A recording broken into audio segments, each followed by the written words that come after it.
کاکړ صاحب ډېره مننه. که اول د دې اپ په اړه باره کې راته ووایاست چې ولې مو جوړ کړي او د څه شي لپاره دی؟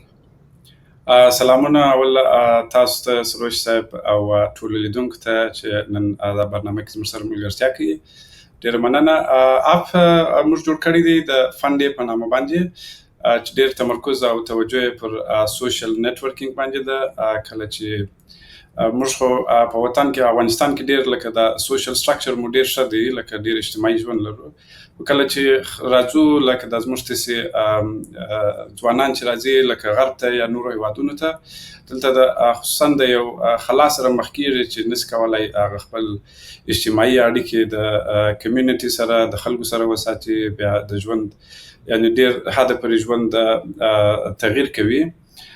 نو دلته بیا ماته یو ایډیا راغله چې یو اپ جوړ کړو، داسې اپ یې چې خلک سره د کمیونټي سره ان ټچ واچي، د ټولنې سره روابط پاتې سي او په ایډیال کې د خلکو دپاره یو کار هم سي. د اپ داسې ډیزاین شوی دی چې تاسو کولی سي، یعنې که څوک کولی سي وخت ولري یا غواړي په دغه بخش کې یا د ایونټ منیجمنټ په برنامو کې غواړي خپل کار مخته بوځي، کولی سي چې عین دوی دلته ایونټونه جوړ کړي او د ایونټو د طریقه کولی سي د دغه یو درآمد یا د پیسو د پیدا کولو یو ښه طریقه هم سي.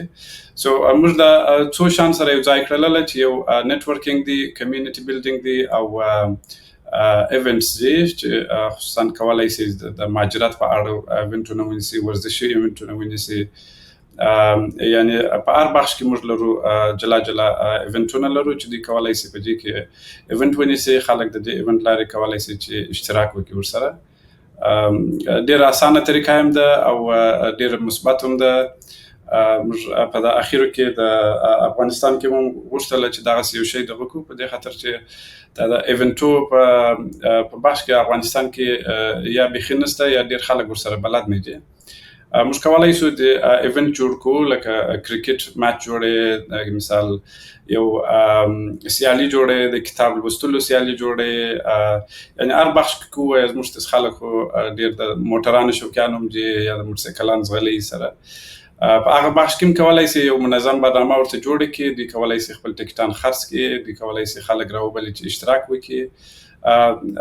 ډېره ښه سرمایه ګزاري ده او په عین حال کې هېڅ دغه مصرف هم نه غواړي. دوی کولی سي چې یعنې که دا شی وکړي، دوی هم یو درآمد یا پیسې وګټي او هم کولی سي چې خپل وخت په ښه طریقه سره منیج کړي.